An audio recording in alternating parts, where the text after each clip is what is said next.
Bismillahirrahmanirrahim. Assalamualaikum warahmatullahi wabarakatuh. Alhamdulillahirabbil alamin wassalatu wassalamu ala asyrofil anbiya'i wal mursalin wa ala alihi wa sahbihi ajma'in. Asyhadu an la ilaha illallah wa asyhadu anna Muhammadan abduhu wa rasuluh wa nabiyyu ba'da. Alhamdulillah yang saya hormati segenap pimpinan SDTQ Nurul Wahid, SDTQ Nurul Wahid Purworejo, pengurus komite, segenap tamu undangan yang barangkali tidak bisa saya sebutkan satu persatu, dan juga Bapak Ibu wali siswa SDTQ yang dari siang ya Bapak Ibu ya. Dari jam berapa duduk di ruangan ini? Dari jam 1, Masya Allah. Semoga semuanya dalam kondisi sehat walafiat siang ini ya. Alhamdulillah Bapak Ibu, ini saya kegiatan closing statement aja ya. Karena sudah saya lihat Bapak Ibu juga sudah lama di sini. Anak-anak masih terkondisi enggak Bapak Ibu?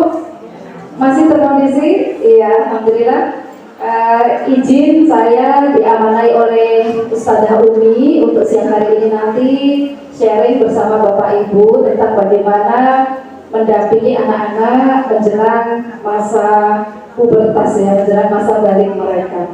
Begitu Bapak Ibu, ini kali pertama saya ke SDTQ. Biasanya saya kalau ke Purworejo itu ulul albab ya, itu sudah pernah. Kalau SDTQ baru kali ini, maka mohon izin saya memperkenalkan diri sebentar Bapak Ibu. Perkenalkan nama saya Bunda Rofiah, panggil saja Bu Rofi. Saya sama ibu-ibu ini, yang lain ini saya ibu dari 3 orang anak. Anak pertama, kedua saya sudah remaja, dan yang ketiga SD kelas 1 ya. Jadi waktu kesini tadi seperti melihat anak-anak yang sedang berlarian di sekolahnya. Bapak Ibu, apa yang dirasakan siang hari ini melihat anak-anak di wisuda Taufik? Senang, bangga, bahagia, gitu ya Bapak Ibu ya. Masya Allah, saya yang bukan orang kandungnya juga ikut merasakan kebahagiaan Bapak dan Ibu. Ya, sambil menunggu panitia menyiapkan materi dari saya, Bapak Ibu udah pegang materinya belum ya? Iya, nanti saya maksimal sampai jam 3, jadi saya coba kejar materinya. Saya kebetulan diamanai Allah sehari-hari sebagai psikolog Bapak Ibu di Lembaga Psikologi Penerapan Efisien Kebumen. Saya tinggalnya di Kebumen. Kemudian juga saya sebagai psikolog di Poli Jiwa dan Nafsa Puskesmas Karanganyar Kebumen, dan juga biasanya terlibat sebagai mitra pendampingan kasus kekerasan perempuan dan anak di Dinas Perlindungan Perempuan Anak Kabupaten Kebumen. Begitu ya Bapak Ibu ya, perkenalan singkat dari saya. Izin nanti kita sharing bersama tentang topik kita menghantarkan anak menuju akhir balik. Ustazah mohon maaf izin.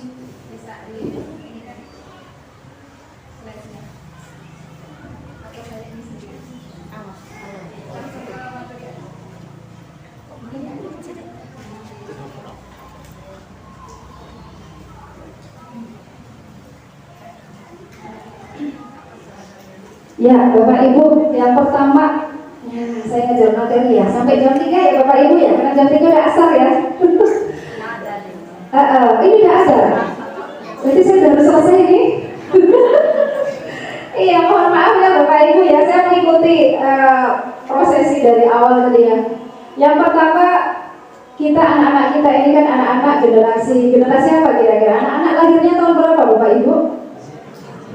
Anak-anak kita lahirnya tahun berapa? 2000 berapa? Yang di SDTQ 2015, mereka generasi Alpha. Generasi Alpha, bukan lagi generasi Z. Ya, Bapak Ibunya generasi apa? Bapak Ibunya tergantung tanggal lahirnya, tahun lahirnya.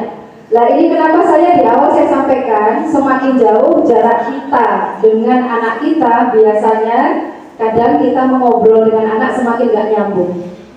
Ya, apalagi generasi Alpha. Generasi Alpha ini punya banyak tantangan.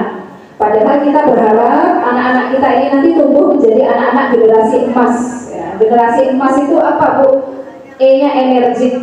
Ya, di tahun 2045 ini kan anak-anak kita diharapkan menjadi calon-calon pengganti ya pemimpin-pemimpin bangsa sekarang. E-nya energik, M-nya multi talenta, A-nya aktif, S-nya harus ada dasar spiritual. Dan alhamdulillah Bapak Ibu sudah tidak salah memilih SDTG sebagai fondasi untuk menguatkan spiritual anak-anak.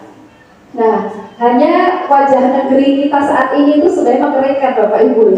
Saya mau cerita kasus-kasus yang kita tangani terkait dengan kondisi anak dan remaja kita saat ini. Ya, kebetulan saya 1 minggu kemarin mengisi pelatihan di gedung PPNI Purworejo, Bapak Ibu.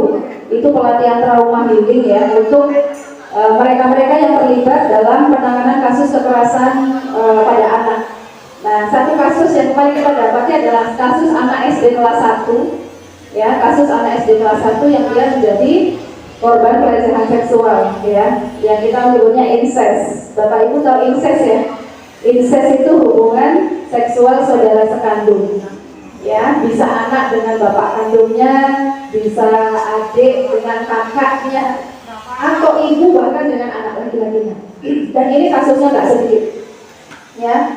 Yang zaman dulu nggak ada gitu ya, tapi zaman sekarang karena kemajuan teknologi ternyata kasus-kasusnya nggak sedikit.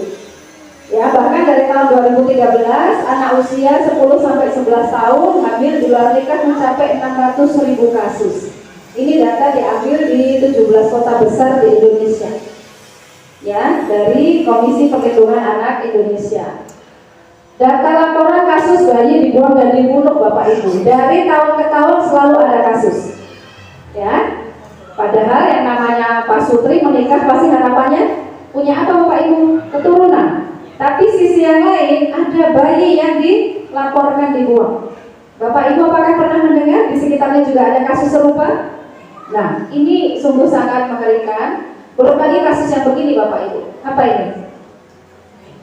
LGBT, lesbian, gay, biseksual, transgender. Yang ini tentu juga tantangan kita bersama. Bagaimana mendidik anak kita yang laki-laki harus betul-betul menjadi seorang sosok laki-laki yang tumbuh sebagaimana fitrahnya, yang perempuan juga harus sebagaimana perempuan.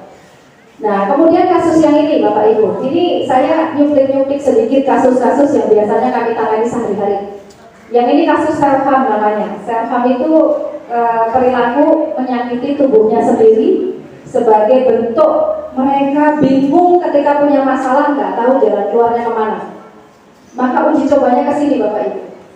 Ini biasanya mereka nyarinya cutter, silet, gitu ya, gunting, gitu. Sebelum kesini coba-cobanya pakainya apa? Penggaris. Kadang sebelum pakai ini bisa pakai penggaris gitu. Jadi kalau punya masalah nggak bisa cerita, nanti larinya ke sini, ya. Nah, sebenarnya perilaku ini Bapak Ibu kok bisa Brodi perilaku self-harm ini terjadi? Ini karena kondisi di mana anak-anak itu mengalami buntu bahasa. Ya, jadi buntu bahasa itu seperti ini ya Bapak Ibu ya. Anak-anak yang sering merasa kalau punya masalah dia sesat, nggak tahu aku tuh harus bagaimana, sehingga dia mengalami buntu bahasa. Maka kalau saya boleh menyampaikan Bapak Ibu, mumpung anaknya masih SD dari kelas 1, 2, 3, 4 ya kalau di sini ya. Anak-anak kita upayakan harus nyaman cerita dengan orang tuanya. Agar apa? Saat nanti remaja kalau punya masalah, dia nyaman cerita sama kita orang tuanya. Jadi ini penting. Nah, hanya masalahnya anak kita ini kan anak yang beda zaman nih sama kita gitu ya. Jadi kadang kita komunikasi juga harus menyesuaikan. Nah, karena kasusnya banyak. Nah, nanti kalau saya bicara kasus nggak selesai nanti kita. Ya, tapi intinya saya ingin memahamkan ke ibu bapak bahwa kita tinggal di era digital. Ya, yang memang digital itu sangat akrab dengan diri kita saat ini. Betul nggak Bapak Ibu? Anak-anak pulang dari SDTG apakah juga pinjam HP Bapak Ibunya? Oh enggak ya? Pokoknya langsung menghafal Quran sampai rumah ya Bapak Ibu? Oh enggak. Berarti beberapa juga pinjam HP Bapak Ibunya? Berarti anak-anaknya suka main HP? Oh suka juga. Kalau Bapak Ibunya suka enggak? Pekerjaannya di situ Ibu Rowi, koordinasi di situ lah gimana gitu ya. Karena kita hidup di era teknologi, nggak bisa tanpa mengikuti teknologi, ya. Tapi harus bijaksana. Nah ini, nah karena memang kita diminta gitu, mendidik anak sesuai dengan zaman. Nah, Sekarang zamannya udah teknologi, jadi mau nggak mau kita mengharapkan teknologi ke anak tidak mungkin, tapi kita mendampingi sebijaksana mungkin. Nah, jadi inilah anak-anak kita yang waktu berjalan sangat cepat dan nggak kerasa ya Bapak Ibu, cepat sekali anaknya bertumbuh besar. Betul? Ya, kadang kita ngerasa kita itu kok sudah tua itu kalau melihat anak-anak. Anakku juga lebih gede, berarti aku sudah tua gitu ya. Dan kita diingatkan, nanti Pak Ustadz yang lebih menjelaskan ya Pak Ustadz ya, Quran Surat Al-Isra 34. Orang tualah yang menginginkan anak dan keinginan kita adalah janji kita kepada Allah. Kelak kita, Bapak Ibu, saya dan Bapak Ibu semua akan dimintai pertanggungjawaban oleh Allah bagaimana mendidik anak-anak tersebut. Nah, tinggal sekarang apa yang harus kita lakukan gitu ya untuk menghantarkan anak menuju masa baliknya. Saya boleh tanya Bapak Ibu, anak-anak balik usia berapa sih? Coba tanya dulu. Anak-anak balik usia berapa? Terbaru kemarin saya mendampingi satu kasus pasien saya, anak kelas 2 SD sudah haid. Ibunya sampai gimana ya Bu, anak saya belum punya izin sudah haid. Berarti sel telurnya sudah matang. Maka pertanyaannya, kalau sel telur sudah matang, anak kelas 2 SD itu kira-kira bisa hamil nggak kalau ketemu sperma? Bisa. Anak kelas 2 SD. Kebayang boten Bapak Ibu, anak kelas 2 SD sudah haid. Sedangkan dia untuk menjaga diri dia, bagaimana dia menutup aurat dengan benar aja belum paham gitu ya. Kadang-kadang masih disuruh nyeting sama ibunya gitu. Ini sudah haid. Kok cepet-cepet ya Bu Rowi? Ya Bapak Ibu, anak zaman sekarang itu ibaratnya ayam broiler. Betul nama betul Pak? Ayam broiler gitu kan. Jadinya ya makanan yang beda sama Bapak Ibunya dulu kan. Instan semuanya, stimulasi banyak, sehingga kematangan seksual mereka cepat sekali. Jadi kalau kita menyebut balik, masyarakat beberapa menyebutnya puber ya. Ada materi prapubertas biasanya di SD kelas 5, 6 anak-anak ya. Balik itu kan matangnya kelenjar reproduksi dan diperolehnya tanda-tanda seks baru yang membawa anak-anak bertahap menuju kedewasaan. Nah, kalau di Islam kita mengenal istilahnya akil balik gitu ya. Jadi balik selalu disandingkan dengan akil balik gitu. Nah, jadi kalau akil itu kan akal atau pikiran. Kalau balik ini nanti di organ tubuhnya. Kematangan reproduksinya itu berarti balik, ditandai dengan haid dan mimpi basah pada anak laki-laki, haid pada anak perempuan. Cuma fenomena sekarang Bapak Ibu, anak-anak itu banyak yang baliknya cepat tapi nggak akil-akil. Ini yang saya katakan kelas 2 SD sudah haid, tapi dia akalnya belum matang. Ya, ini yang kemudian tentu butuh kesiapan dari kita para orang tua. Ini nggak perlu saya jelaskan ya Bapak Ibu ya.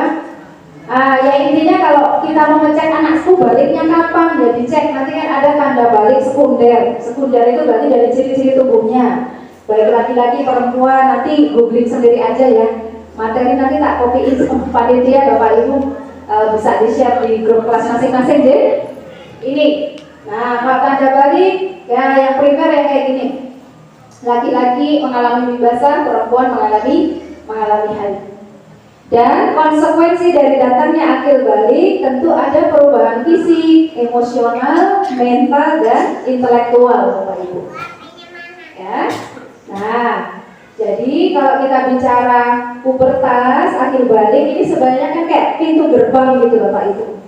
Jadi sebelum anak itu masuk periode remaja, itu ada pintu gerbangnya, ya, peralihan dari anak-anak sebelum dewasa gitu ya, itu ada periode pubertas.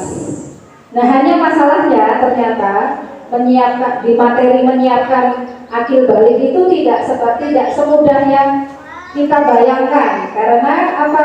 Dalam Islam remaja bukan hanya sekedar pertumbuhan fisiknya, pokoknya sudah haid atau mimpi basah, tapi juga terkait dengan hukum yang melekat kalau anak sudah balik harus bagaimana, gitu ya Bapak Ibu ya. Oh, Oh, nek sudah balik, kamu punya tanggung jawab apa? Kan gitu. Itu yang harus kita pahamkan ke anak-anak kita. Nah, maka tahapannya seperti apa begitu ya? Paling enggak Bapak Ibu nanti siapin 4. Yang pertama siapkan ideologinya, psikologisnya, sosialnya, dan kognitifnya. 1, ideologis apa yang harus disiapkan? Bapak-bapak sudah biasa bawa anaknya ke masjid, silahkan dilanjutkan. Anak-anak mulai dibawa sholat jamaah di masjid, mulai punya hafalan Al-Quran, Masya Allah. Kalau SDTI udah gak diragukan lagi gitu ya. Kemudian apa? Mulai diikutkan kajian. Kalau ibunya ikut majelis taklim, anak diajak, Bu, biar tahu aktivitas ibunya itu naik keluar positif gitu ya. Mulai terangkan sesuatu itu boleh atau tidak boleh. Orang tua harus lebih paham agama. Jadi kalau di persiapan ideologis ini intinya menguatkan akidah anak dari kecil. Ya Bapak Ibu ya, itu pertama. Yang kedua, persiapan psikologis. Nah, ini wilayahnya saya kalau ini ya. Persiapan psikologis ini perbaiki komunikasi orang tua dan anak, Bapak Ibu. Pertanyaannya, masih dekat sama anak-anak Bapak Ibu? Masih dekat sama anak-anak? Alhamdulillah. Anak-anak masih nyaman cerita sama Bapak Ibunya? Alhamdulillah. Ini ya, harapannya komunikasinya Bapak dan Ibu kepada anak-anaknya ada 5 level komunikasi. Kalau mau menyiapkan anak menuju balik, harapannya kita komunikasinya masuk level 4 dan 5 Bapak Ibu. Level 4 dan 5 ini berarti kita kalau berbicara ke anak memahami emosi anak, agar kita punya kedekatan yang mendalam sama anak. Biar ada kedekatan mendalam, apa yang harus dilakukan Bapak Ibu? Seperti ini, kalau ngobrol sama anak, upayakan mata ketemu mata, ada tatapan wajahnya. Terutama kalau anaknya perempuan. Bapak Ibu yang punya anak perempuan mana? Tunjuk tangan. Nah, anak perempuan itu senang kalau bapak ibunya ngobrol sama dia, ditataplah wajahnya. Karena anak merasa apa? Aku berharga sekali buat ibu dan bapakku. Ya, karena perempuan sangat perasa, ya, sangat halus perasaannya. Maka kalau dia ngobrol nggak dilihat, apalagi kita sibuk sendiri. Ibu, aku mau cerita, tadi di sekolah itu ada apa? Kitanya sibuk sendiri, ya cerita, udah dengerin. Ini anak merasa apa? Aku nggak dimengerti. Nah, kira-kira tambah gede kita tambah dekat sama anak atau tambah jauh Bapak Ibu? Maka ini yang perlu kita persiapkan. Ya, jadi di persiapan psikologis itu kalau masa anak-anak, kalau SD kelas 1, 2, 3 masih dikuasai masa mainnya ya Bapak Ibu. Ngapalin Quran, boleh ngapalin Quran, tapi waktu mereka main berikan kesempatan mereka bermain. Karena kalau terlalu cepat kita renggut masa bermain anak-anak kita, nanti saat dewasa mereka menjadi orang dewasa yang kekanak-kanakan. Itu bahaya. Jadi kalau sekolah di SDTI, waktunya dia ngapalin Quran, biarkan dia ngapalin Quran. Tapi kalau sudah selesai ngapalin Quran, mau manjat-manjat, mau biarkan, beri waktu. Kenapa? Karena anak-anak butuh melepaskan energi fisiknya agar fisik motoriknya berkembang dengan maksimal. Dan otomatis perkembangan otaknya juga baik. Ya, sebagaimana agama kita ngajarin, ajarkan anakmu Bapak Ibu memanah, menunggang kuda, berenang. Ya, di balik itu karena apa? Memuaskan masa bermain anak. Yang keempat, luangkan waktu bersama anak. Sudah ada ya? Kita break sebentar ya Bapak Ibu. Panitianya yang mana sih? Panitia saya selesai jam setelah ditutup atau gimana?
Bapak Ibu, izin bisa dilanjutkan lagi? Iya. Saya lanjutkan sebentar ya Bapak Ibu ya, sebelum nanti kita akhiri bersama. Mohon maaf. Tadi kita sudah sampai di persiapan yang kedua, yaitu persiapan psikologis. Ya. Yang pertama tadi kan persiapan ideologis, kuatkan akidah anak kita dari kecil. Yang kedua persiapan psikologis, luangkan waktu bersama anak. Dan yang kelima ini yang kalau boleh saya pesenin, peran ayah. Peran ayah. Vitamin A, kita menyebutnya vitamin A. Kita taunya vitamin A itu dari wortel. Tapi vitamin A itu vitamin ayah. Anak perempuan harus rajin ya, dan dari kecil kalau bisa juga dekat dengan ayahnya. Karena kalau tidak, ternyata dari beberapa kasus, dan ini sudah saya buktikan dari beberapa kasus pasien dan klien kami, begitu ya, anak-anak perempuan yang dari kecil yang nggak terlalu dekat dengan ayahnya, ternyata lebih cepat mengenal apa itu cinta dan berbuat hati pacar. Ini fenomena anak zaman sekarang. SD udah mulai suka-sukaan, SMP udah mulai jadian, SMA kecelakaan. Nah, fenomena LKMD, Bapak Ibu tahu LKMD? Lamaran Mary. Nah, ini kasusnya nggak sedikit. Dan ternyata dari beberapa kasus remaja-remaja yang karena kemarin saya juga visit anak kelas 2 SMK 17 tahun. Dia ngambil 7 bulan. Ya, kemarin kita dari Dinas Perlindungan Anak memvisit dia. Dan ternyata ketika selalu saya cek, ayahmu di mana? Dia dari kecil nggak dekat sama ayahnya. Maka mumpung di sini hadir para ayah, hadirlah untuk anak-anak kita. Mau anak kita laki perempuan harus hadir sosok ayah. Ya, agar apa? Anak perempuannya nggak mudah dirayu laki-laki lain di luar sana. Kenapa? Karena anak perempuan itu akan menjaga dirinya sebaik mungkin, sebagaimana ayah menjaga anak perempuannya. Maka ayah pastikan kalau anak perempuan mau keluar, ayahnya ngingetin, nah jilbabnya mana? Dipakai dulu. Meskipun anak kelas 1 SD pakainya masih mencang-mencong gitu ya, nggak apa-apa. Tapi pembiasaan, apalagi ayah ngingetin, Masya Allah, ya. Nah ini penting. Dan yang terakhir, perbanyak dating dengan anak. Kalau anak udah makin jelang balik, Bapak Ibu. Kalau kelas sini karena baru kelas 1, 2, 3, 4 ya, ini kita persiapan istilahnya gitu. Kalau anak udah jelang remaja itu senangnya punya rahasia dengan ibu maupun dengan bapaknya. Maka anak jelang datang masa balik, dia senang kalau diajak pergi berdua saja, baik oleh ibu ataupun ayahnya. Saya kasih sedikit tips, kalau sama anak perempuan, kalau kita komunikasi sering-seringlah berhadapan-hadapan. Ya, karena anak perempuan senang tadi, kuncinya ditata. Kalau dengan anak laki-laki, tatapan nggak terlalu penting. Kalau anak laki-laki yang penting apa Bu Romi? Sentuhan. Jadi kalau sama anak laki-laki duduklah di sampingnya. Jadi misalkan kita mau dating sama anak laki kita gitu ya, pesen makanan, cari pesen, kita duduknya bersebelahan, anak-anak di samping kita, baru makan gitu. Dan saat makan, saat yang tepat untuk menasihatin anak. Karena saat makan, otak laki-laki sangat rileks dan siap menerima nasihat. Ya, ini tips buat Bapak Ibu yang anaknya udah jelas-jelas mau remaja ya, Prabu Bertas, yang kelas 4 yang ancang-ancang, yang kelas 4. Nah, jadi ini komunikasinya ya Bapak Ibu ya, perbaiki komunikasi biar kasus-kasus yang di awal tadi saya sampaikan tidak terjadi pada anak keturunan kita. Kemudian persiapan sosial, latih tanggung jawab anak, ya, libatkan anak pada aktivitas-aktivitas di masyarakat. Bapak Ibu kadang nengok tetangga yang sakit, memberikan bantuan ke tetangga misalkan ya, atau ada kegiatan apalah, ibunya PKK atau apa, sesekali ajaklah anak, biar tahu bagaimana bersosialisasi. Karena sekarang nggak sedikit remaja-remaja yang mengalami gangguan kecemasan sosial. Kenapa? Nggak pernah diajak kenal sama tetangga. Nah, maka penting kadang-kadang ibunya PKK atau ibunya taklim, ajak anaknya.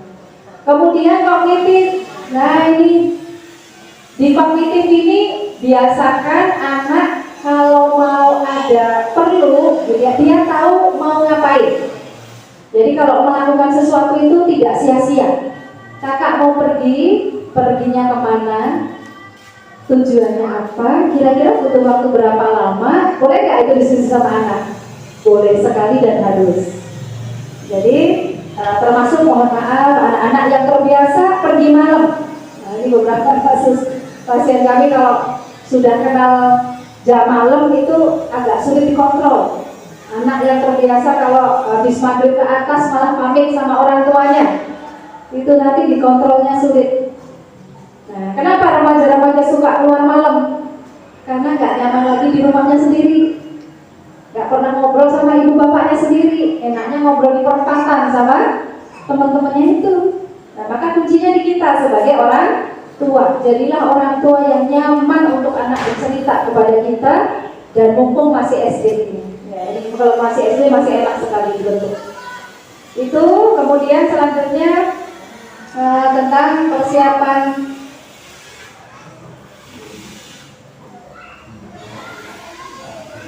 Nah, ini kapan menyiapkan masa pubertas? Dari sejak 7 tahun nggak apa-apa Bapak Ibu. Kalau anak SD kelas berapa gitu?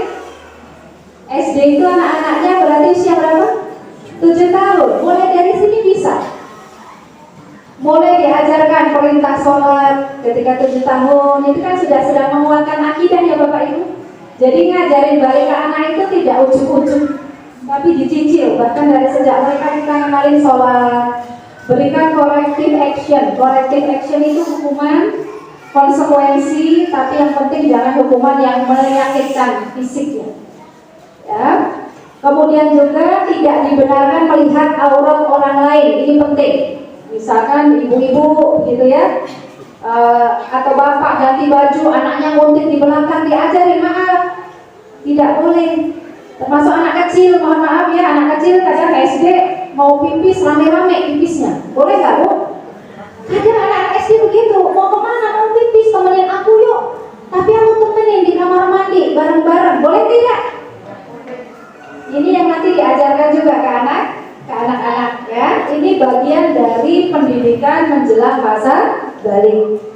Kemudian ada 3 waktu anak harus minta izin. Nah, ini kaitannya dengan tidak diperbolehkan melihat aurat orang tuanya. Dan ini sudah harus diajarkan ke anak-anak kita. Ya, setelah sholat isya, sebelum subuh dan sebelum zuhur. Ini penting juga kita ajarkan ke anak-anak. Bapak Ibu boleh cari-cari buku, karena kebetulan saya anak 2 saya udah remaja ya. Dulu saya ngajarin anak tentang balik, tidak cukup saya ngomong, tapi saya carikan buku gitu ya. Boleh cari-cari buku sejenis tentang bagaimana ngajarin balik, mengenalkan balik, karena kadang ada topik sensitif yang kalau kita nggak diperantarai buku dulu, mau bahas itu rasanya isin, berikut gitu ya. Boleh carikan buku-buku ya. Nah, kalau untuk anak perempuan, untuk Bapak Ibu yang punya anak perempuan, jelaskan mengenai menstruasi. Tidak harus menunggu anak dapat haid. Dari sejak TK pun nggak apa-apa. Ketika anak bertanya, ibu kenapa nggak sholat? Karena ibu sedang haid, ibu sedang menstruasi. Apa haid Bu? Ibunya harus jawab, jangan mengatakan nanti nek dede kamu udah. Jangan. Kita katakan haid berarti keluar darah dari vagina perempuan yang sudah dewasa. Nanti kamu juga akan mendapati itu karena kamu perempuan. Ini tentang menstruasi. Tanggung jawab yang mengikuti kalau menstruasi, perubahan bentuk tubuh, ada pergaulan pergaulan dan resiko kehamilan, ya. Ini penting diajarkan di bedah. Maaf, tidak cukup 30 menit kita bahas kata saya ya Bapak Ibu, tapi paling nggak ini poin-poinnya. Ya, saya ingin kita semuanya punya mindset yang sama, bagaimana memahamkan ini ke anak-anak, bahkan termasuk value memilih pasangan Bapak Ibu. Pernah nggak anak dalam perjalanannya tanya ke ibundanya, Ibu, Umi, kenapa Umi memilih Abi? Pernah nggak tanya? Ini saatnya kita mengajarkan value memilih pasangan.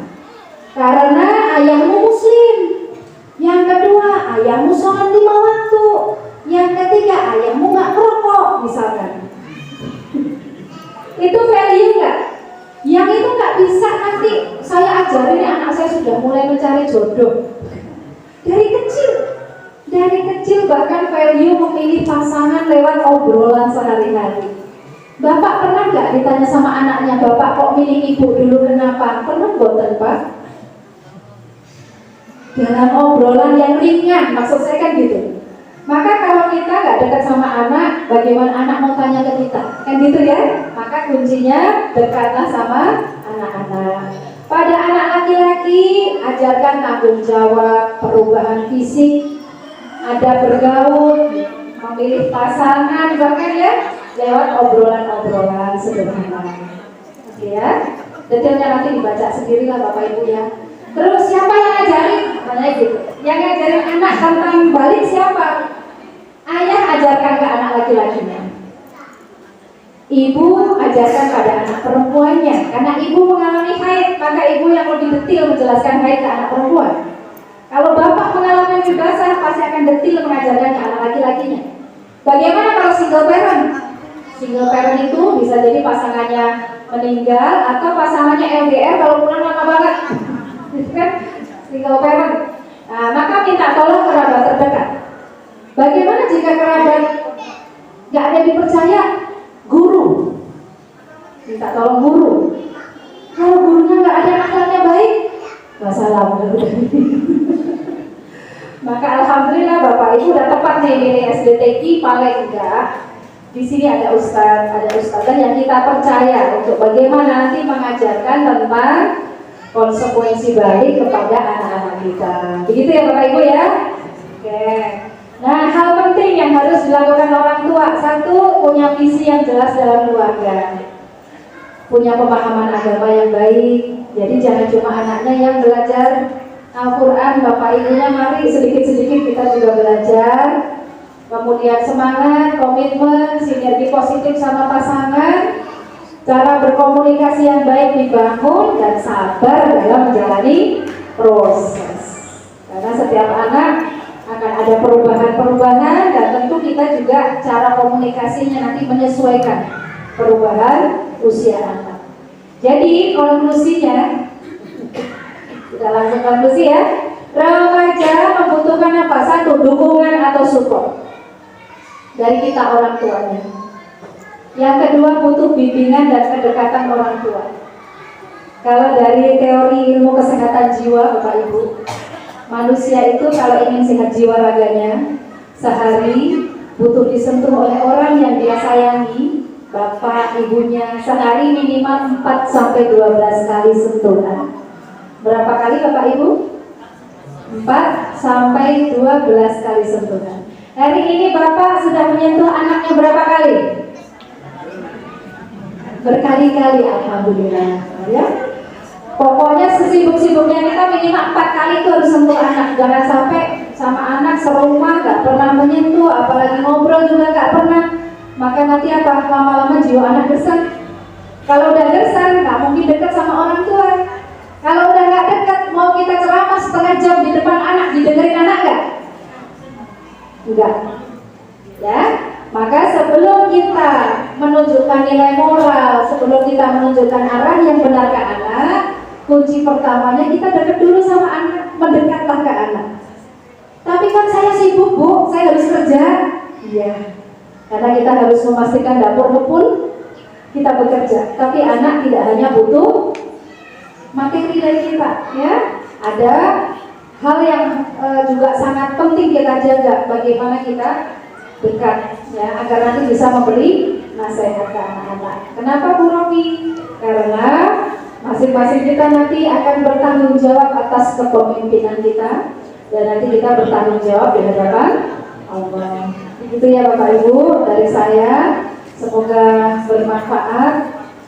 Mohon maaf saya agak tergesa-gesa dalam menyampaikan karena sudah lewat waktu asar dan Bapak Ibu sudah sepertinya udah mulai cemas cemas untuk segera bisa pulang ya Bapak Ibu ya. Semoga ini di hari Jumat, di Jumat sore ini, apa yang kita diskusikan meskipun sebentar, ada hal yang bisa Bapak Ibu bawa pulang untuk menyiapkan anak-anak jelang masa baliknya. Paling tidak Bapak Ibu nyicil dari sekarang, kita harus dekat sama anak, perbaiki komunikasi sama anak-anak ya, karena ini fondasinya dulu. Kalau itu sudah bagus, insya Allah nanti kita mau memberi nasihat ke anak, pelan-pelan pasti akan diterima oleh anak kita. Begitu Bapak Ibu, terima kasih dan mohon maaf untuk segala kekurangan dalam penyampaian. Semoga lain waktu kita bisa bertemu dan berdiskusi lebih panjang waktunya, dan semoga ada manfaat yang bisa diambil. Ada benarnya datangnya dari Allah dan ada salahnya datangnya dari saya pribadi yang masih harus banyak belajar. Terima kasih, saya kembalikan ke MC. Assalamualaikum warahmatullahi wabarakatuh.